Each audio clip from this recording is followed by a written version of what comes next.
Hello everyone, I hope you can hear me well. Thanks very much for the invite.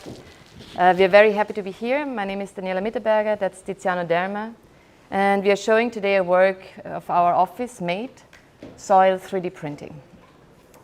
And I will give a quick overview on the research that is behind soil 3D printing, and then Tiziano will give you show you the latest installation that we exhibited at the Biennale last year in Venice, the Magic Queen. The research on soil 3D printing started in 2018, and it resulted in 3 big, large-scale 3D printed installations, and they showcased different steps in the research. So we really used the installations also to move the research further. The first one was Hohe Hohe Beauty. The second one was Terrestrial Reef, and the third one that we exhibited last year, Magic Queen.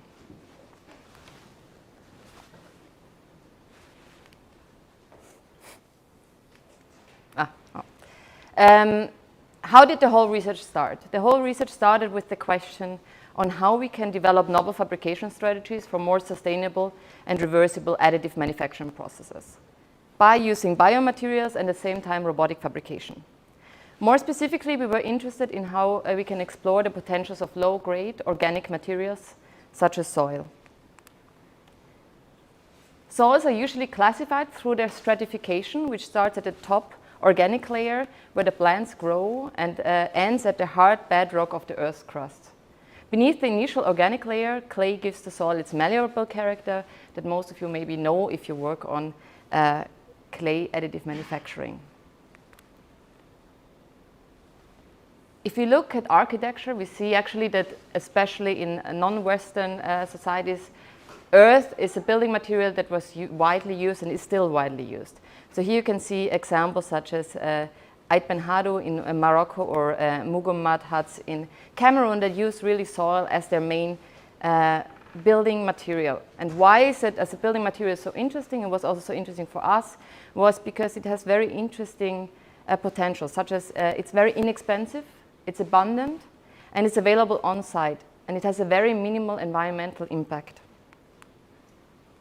If you look at at the current building techniques that we have with soil construction, we see, for instance, compressed stabilized earth blocks, such as on the left side. We see examples such as ramped earth or cob work. And most soil construction technologies actually consist of cob construction, so they focus on masonry wall structures and they build it up in horizontal layers and using a mix of gravel, silt, and clay. And each layer is then compacted during construction until a desired density and bond between the layers is reached. Of course, we already see that soil is entering, and also clay is entering digital fabrication and robotic fabrication. So you see interesting examples that move the fabrication technologies further that you saw in the previous slides. Projects such as Tekla show how we can, instead of the traditional manual layering, we can use automatic and continuous material deposition to build dome structures. The building that you can see here was in collaboration with WASP, and it used contour crafting and raw earth with a multi-crane collaborative printer. Another digitally fabricated cob structure is the clay rotunda that was finished 2 years ago by Gramazio Cola Research at ETH Zürich. Which did not use contour crafting, but individual clay elements stacked on top of each other. And another example from IAC, which showed the placing of stairs, building elements within soil construction. So if you look at all these examples, we see that we can use soil as a sustainable and digitally controlled fabrication technique. However, most research that we saw in this area focused either on very linear wall extrusion or very dome-like structures. Furthermore, most fabrication processes that integrate earth-based materials with digital manufacturing are not entirely adaptive to new soil types. So most of the examples that I showed you, they use very clay soil, so very sticky clay mixtures. And especially these two limitations, so the limitation in design freedom and the limitation of the research inspired us to push the research in this area further. And we saw that these limitations are very difficult to overcome by standard contour crafting, and 3D printing processes for instance, assembly of clay bricks. Therefore, we were looking at other additive manufacturing processes, such as binder jetting, as an alternative to contour crafting of soil structures. However, they require an extensive research on bio-based binding agents, because of course it doesn't make sense to use soil as a building material, promote sustainability, and then use binders that are not completely biodegradable. So the whole idea of soil 3D printing is to create an entire biodegradable fabrication process, which starts from the material, continues to the binder, but also into post-processing. And the whole idea is that really the structure that we are producing can be entirely reintegrated back into nature or reused as a new building material. Binder jetting, as all of you know, is an additive manufacturing process where a liquid binding agent is deposited onto a powder bed to form part cross sections. And then the loose powder can be removed and you have a hardened interior element. So therefore, this research really proposed as a method to combine sustainable biocomposites with robotic binder jetting processes to overcome the current limitations that we saw with constructing with soil, and at the same time create complex new geometries and novel organic composites. But of course, for us, it was not only a question of sustainability, biodegradability, and fabrication technology, but it's also a very big question of aesthetics. As soil is a granular material, the research that we are doing really intends to find new mediated forms of manufacturing and computing and new forms of how we can design with such materials that take also into account the imprecision that such materials bring. So really a design process that combines the fabrication method, material properties, a robotic fabrication, and a design logic. As Tim Ingold suggests, matter in contrast to materiality does not deal with precision, similarity, and repetition, but actually with emergence and difference. So us as designer designing a framework, but still allowing the material to move within this framework. So as I said before, a very big part of the research is actually on biodegradable binding agents and finding these biodegradable binding agents. And we started to investigate a lot into hydrogels as binding agents and the relation between soil and hydrogel ratios. And I like to show this example because how we started the research in 2018 was with manual models. So we really tested a different relation between the concentration of hydrogels with the compression of the soil and the size of the corns of the soil. And after we developed or we found the right correlation between all these parameters, we moved further and translated them into, at the beginning, a multi-robot setup, where we especially focused on the path optimization in relation to robot speed. So that means a gradient related to the amount of binder deposited. So the speed of the robot had to correlate with the specific binder. If anyone ever worked with biodegradable binder, they are very sensitive to parameters such as temperature in the room, such as humidity in the room. So all these parameters have to then be included in the computational model to allow the fabrication process to work in the optimal time. Here you can see actually one of the first videos that we were doing from 2018, where we were working with, you will also to see the evolution we did. So this was our first a prototype that we were building with the robot. Back then we were using a hydrogel that was only liquid when it was heated up. So we actually had to use it hot while filling nozzles and while filling the extruder and extruding it in the right amount of time while it's still liquid. So these were really the first experiments that we were doing to find the right proportions. And you can also see here that a big focus point of us was also testing how we can use different soils with different binder densities and different post-processing methods to increase the precision. So how much can we go towards precision and at the same time still stay within, for instance, printing time. And if you look at soil, we investigated the material characterization through 3 main areas. The first one is mechanical, the second one physical, and the third one chemical. And these early exploratory experiments indicated that the compaction of the aggregate, so the mechanical, the particle size, so the physical, and the time of deposition and concentration of the hydrogels, so the chemicals, are fundamental factors to determine the hydraulic conductivity between each layer. And why is that important? It's important because how much can we stick the soil layers together? Especially also it's related to shrinkage factor. So soil is shrinking by 10% after printing. And also the overall stability and the behavior, especially when we go bigger scale with soil structures. So soil compaction is an important factor. So after each layer of depositing, we need to compact the soil. It's also important what is the particle size of the soil, how much do we have to sieve the soil to have to allow the hydrogel to sieve between the layers, and also the chemical, so what kind of hydrogels and stabilizers can we use.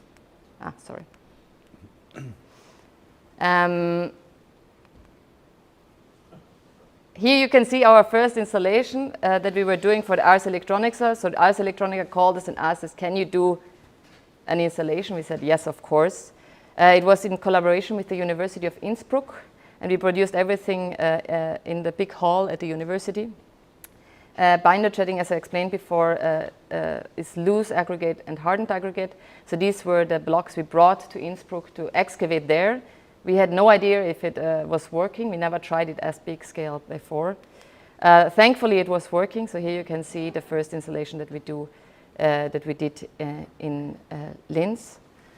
And after that, we did another one in London at the flower show, where we were part of the flower show, so part of the idea of a garden. And here we started to also investigate how we can include robotic fabrication in these setups with novel soil structures. Maybe I can follow up with Magic Queen, which is, as Daniela mentioned, is the third iteration that comes after the Paoyo Beauty and Terrestrial Reef. So it is the third iteration of a series of installation we called Artificial Ecologies. And of course, it's a proof of concept of the application of soil 3D printing on a larger scale. The installation was fabricated in situ from March to May 2021 in the occasion of the Biennale of Architecture. Magic Queen is a performative living architecture. It is a 3D printed earth landscape maintained and nurtured by a robotic arm. This installation is completely biodegradable and is mainly fabricating using soil coming from the neighboring region of Venice and bio-based binders. The structure is presented, as I mentioned, as a multimedia landscape that weaves together robotic fabrication, robotic sensory camera feedback, and a visual and auditive interface. Compared to the previous previous iterations, the research on soil 3D printing was really challenged on a completely different scale and setting. And this specifically refers to development of a larger scale installation, a new robotic fabrication system, an on-site fabrication process, and a completely new biological binder. Specifically, in terms of scale, we refer to a biofabrication of an overall structure of 95 tons of compacted soil, constituted by 51 3D printed units with a height range of between 300 to 2,300 millimeters. While in terms of robotic fabrication, we replace the multi-move collaborative system with one single robotic arm. And the two main routines of soil compaction and binder deposition were basically alternated simply using a tool reorientation. This created a more agile environment of fabrication, easier to be handled on site by one single human operator. The new fabrication setup included 4 key steps. First, a human operator depositing the soil aggregates. Each bucket was calibrated with an established soil volume. Afterwards, the first routine, robotic routine starts, soil compaction. Here the soil is compacted with a predefined load of around 35 kilos per tapping position. Then the biological binder is deposited following a specific, of course, toolpath planning defined per the current layer. And this routine is repeated until the entire geometry is 3D printed. Of course, once the modules are finished, each single piece is excavated to allow basically a drying process to start. It's important to notice that this prototype was the only prototype we could actually do before going on site to Venice. And what does it mean? It means that if we consider the really volatile nature of soils,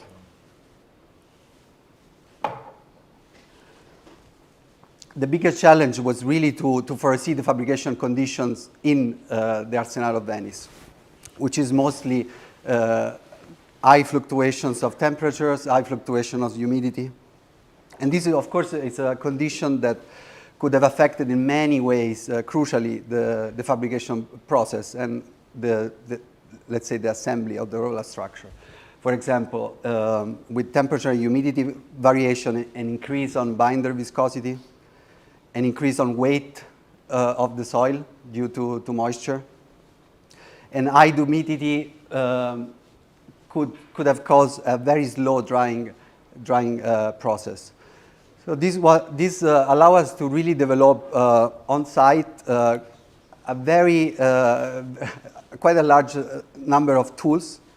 No? In this case, the quantity of soil per layer was calibrated, not considering different moisture contents. So we developed a simple feedback that we had on the teaching pendant of the robot that allows to understand how off was each compacted quadrant of soil.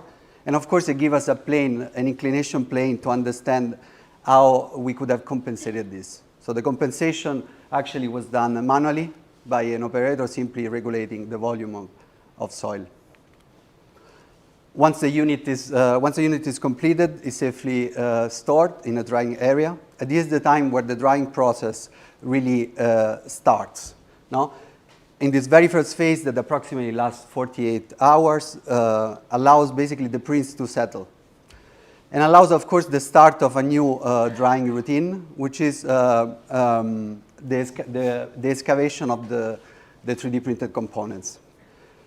For now, this one was carried by human operators simply by intuitively touching the soil or with the support of a digital model on site. We were confronted basically with two major problems that related to shrinkage and cracking.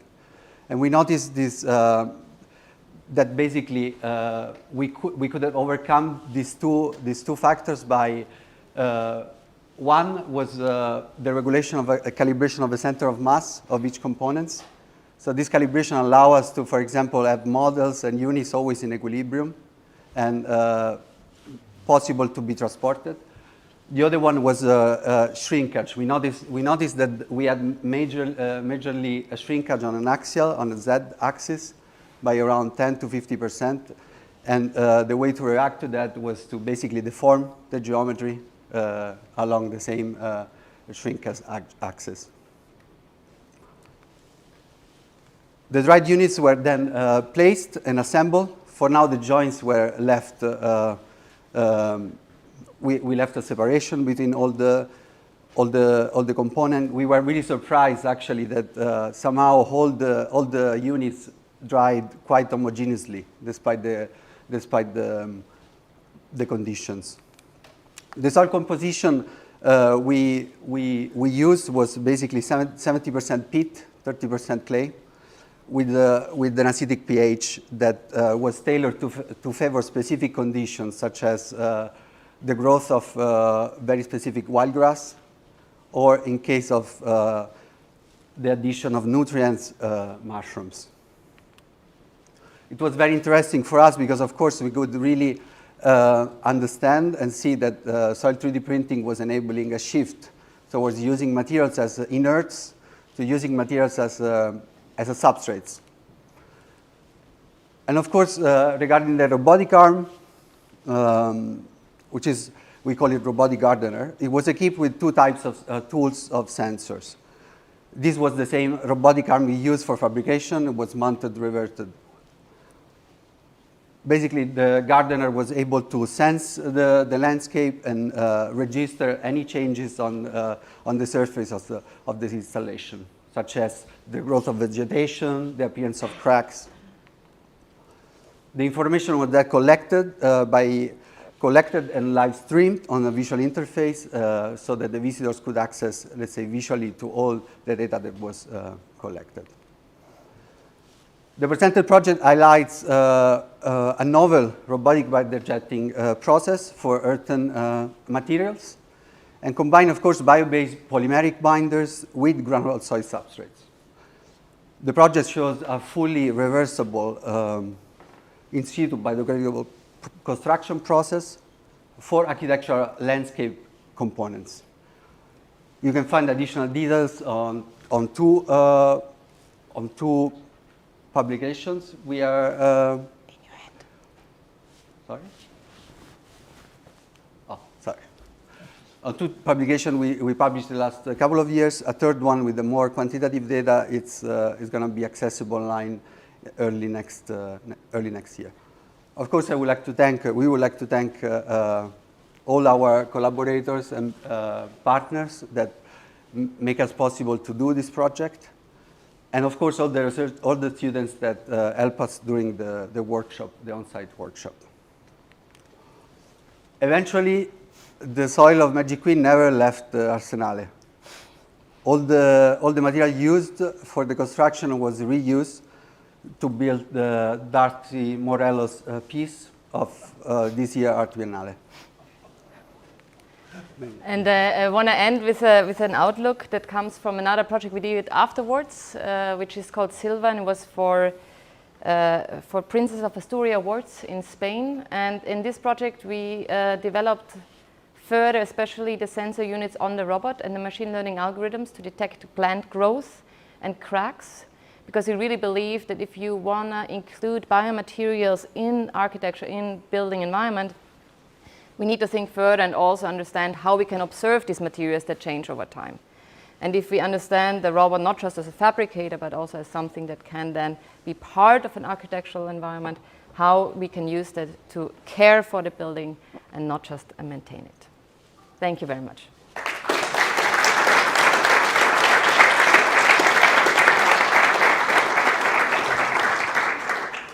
Thank you, guys. Questions? Yes. Yeah. Wait. Oh. Sorry. Do you have to speak? Yeah. Those two. Thank you very much for the presentation. I have two questions. The first one is about the Venice installation. It's very simple. Can you climb on it? And my second question is about that installation. You mentioned this idea of having the robots as actually part of the life of the building and not just of the building process. But I'm a little surprised at this because for once plants are kind of capable of growing on their own. And the second thing is we've talked a little bit about the idea of maintenance, and it's something humans could engage with to like rebuild maintenance and care relations to the buildings. And I was kind of wondering how you envisioned that proposal in regards to the possibility that life and humans could also do without robots during the life of the building. Mm-hmm. You wanna? I can start. If you can climb it. If you know how to climb it, no, I have to say, so as with all soil structures, they are not very good on tension. They are very good on compression. So if you do step on it properly, then yes. I have to also say we saw a very big difference. We used different binding agents for the first one and the last installation. And the last one at the Venice Biennale was way better when the big prototype started to move. So it was not as brittle as the first one. I have to say we're still working on that. I mean, we used additional strengthening, so we used chitin additives to increase the strength, but as it is with this building process, it's just better on compression. And for the last one, so we used the robot not just to water the plants, we used it also to plant seeds. So when we started to see, for instance, that plants were dying out in a specific region, especially in silver, the robot was used to replant those or to water more or less. So it was also regulating the water content. So if the plant was doing very well, the robot was not doing anything. And if the plant started to die out, the watering was increased in that area. I mean, I really think that these sensor systems have to be developed in parallel to all the material testing that we are doing. Because if you see it, for instance, with the soil structures, a lot of the things we're doing is we test and we do the research on real scale prototypes at the same time. So that means we need a kind of a supervision system with it that allows us to gather data while producing, to increase the speed we can do research. So I think that's very important part on how we can get bigger faster with biomaterials. Because the biggest problem with biomaterials is we always stay very small scale. And the moment you jump scale with biomaterials, you have so many more problems and so many different problems that I think it's the combination between these sensor systems and biomaterial research that allows us. And my dream is to have a building where the building is also part of the research. So then a robot can send this data and updates, ideally us researchers at the university in real time, how we can improve our research. You want to add something? Yeah, maybe just quickly on the topic of maintenance. So of course, I mean, I think we need to really start to conceive this idea of maintenance as a more nurturing. No? So this is of course doesn't relate only to the use of biological organic materials, but also relates to a question of temporality of architecture, duration of architecture. So for how long are we building, you know? And this, of course, it's relates to a question that is directly linked to biological and organic materials. Yeah. To the question of climbing on the structure, I think Daniela gave you the best answer. Okay. Yeah. Any more questions? Yes, Paul. Running. And it's maybe just a follow-up on that, because I also think the issue of temporality of biomaterials and how they might force us to, or challenge our expectations and force us into new considerations around what a material lifespan should be, for example, is very interesting. But I wonder, and I think there's a provocation here when you, like on the one hand, we are increasingly obsessed by being able to calculate the lifespan of a material and the life cycle of a building, and how life spans and life cycles correlate.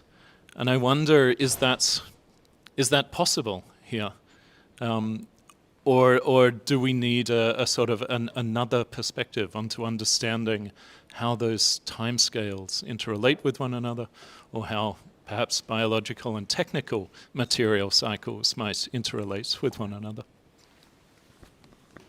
Yeah, I mean, this is a very interesting question for us, especially because we work, these projects are developed within a very strong interdisciplinary environment.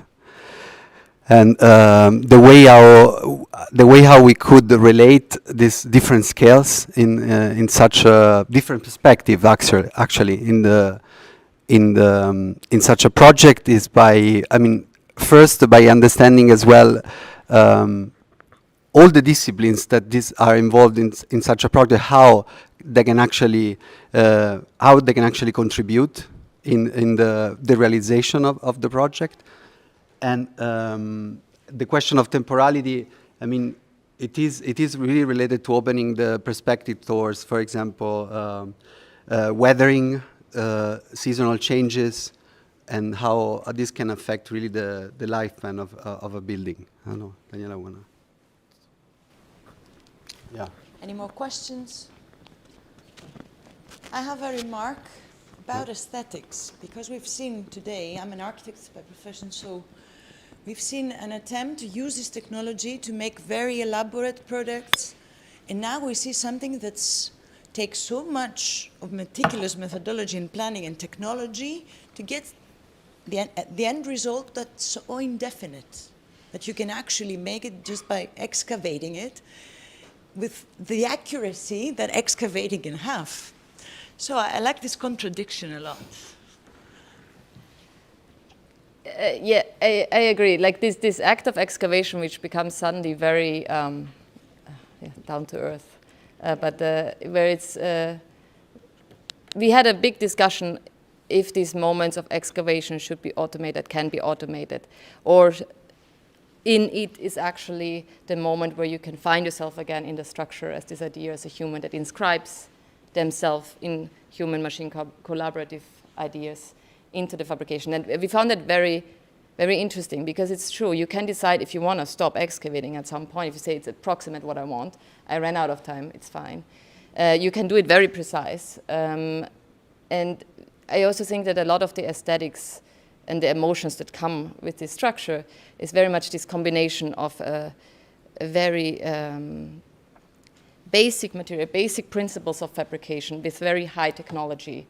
And it's something that we try to always do with our office, is this, what kind of aesthetics come out if you combine this very high tech and very low tech at the same time, yeah.